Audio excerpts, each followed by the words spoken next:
the 60s. Rock and roll, Beach Boys, the Beatles, fashion, hippie bands, but most of all, the birth of Café Racers. A way to make the average motorcycle lighter, faster, and more aggressive. Before World War II, motorcycles were only owned by the wealthy. Once the war ended, after 1945, motorcycles became cheaper and more accessible to the youth in the 50s, and thus the boom of motorcycles began. In the 60s, somewhere in London, young British blue-collar workers would spend their time in cafes listening to Elvis Presley, Gene Vincent, and Bo Diddley. The music of fast, aggressive rebels, a perfect match for motorcycles. Let's fast forward to the year 2025.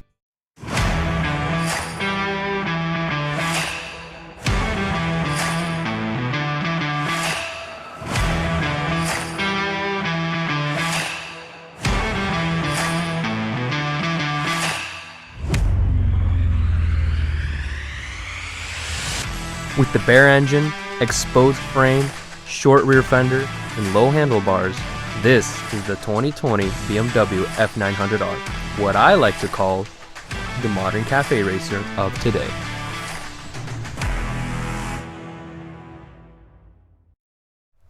Behind me is what I like to call the modern Café Racer.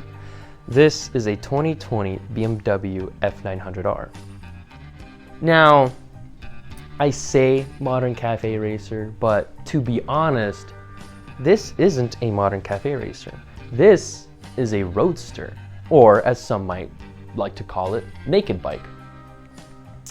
But if we take this bike and the look of it and compare it to a 1960s Café Racer, we can see some similarities. For example, large single headlight in the front, short and aggressive handlebars, short tank, short seat, exposed engine and frame. If we take this BMW R100 RS and compare the two, we can see some similarities. Large single headlight, short aggressive handlebars, short tank, short seat, exposed engine and frame. But let's be honest, just because they look the same doesn't mean they are the same. A real modern Café Racer looks like these bikes. So, why do I call this a modern Café Racer? Because I can. Who's gonna stop me? Who's gonna stop me? No one's gonna stop me. I call it whatever I want. I give it the name I want. Okay. So it's not a modern Café Racer. So, if I'm not calling it a roadster, then what is this? Well, this is a future Café Racer. I mean, look at it. Look at these aggressive angles. Look at the sharp body lines. It's just so aggressive. It looks like a Café Racer. No, it's the future Café Racer.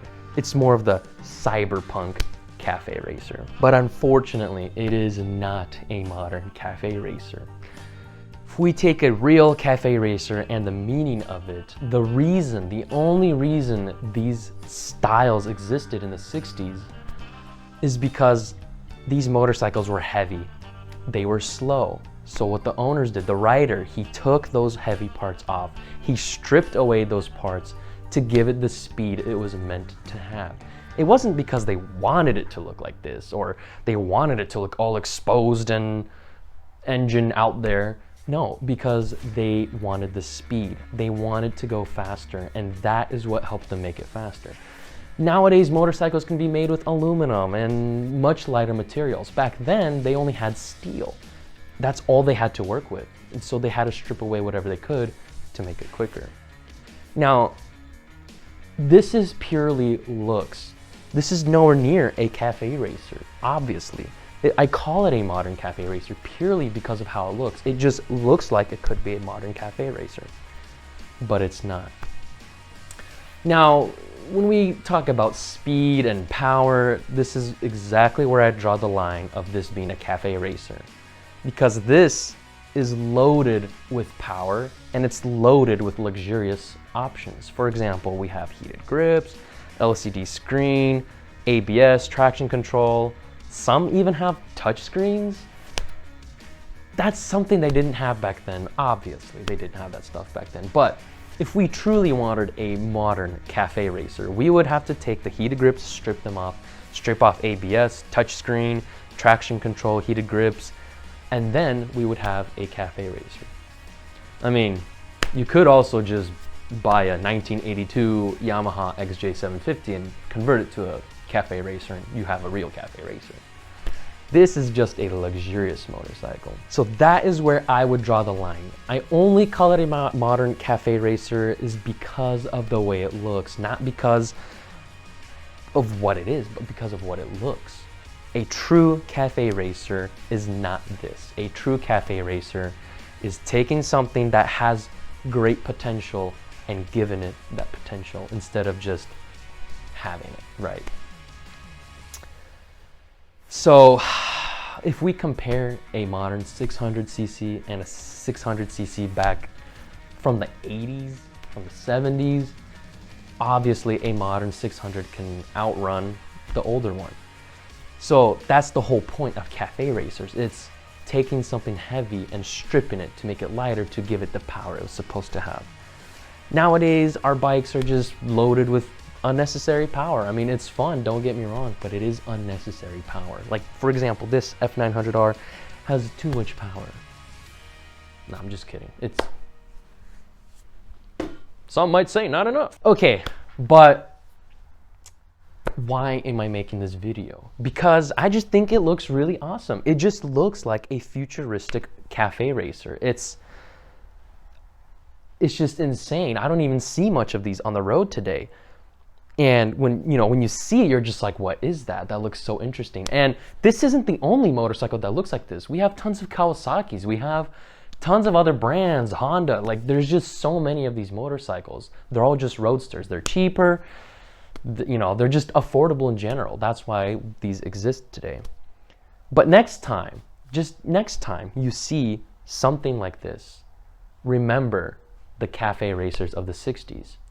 The only true reason I believe we have these in existence today. Those are like the great grandfathers of these motorcycles. In a way, the style of these was copied from a cafe racer. They're just too similar to deny it. But I'm no professional. I'm just doing what I'm doing. That's all. The unique style, the way they look, the way they feel. I believe that old cafe racers from the 60s brought us to this point. And thank you to the young British dudes in the 60s for going through all of that just to make a faster motorcycle. And now we have this beautiful style. So yeah, next time you see it, just remember where it came from. And we appreciate you watching. Hopefully this style of video was interesting. I hope it's educational. This is just my opinion. It's not something that is fact. This is just what I think. And I'm sure some can agree with me, but let me know what you guys think in the comments down below, and thanks for watching.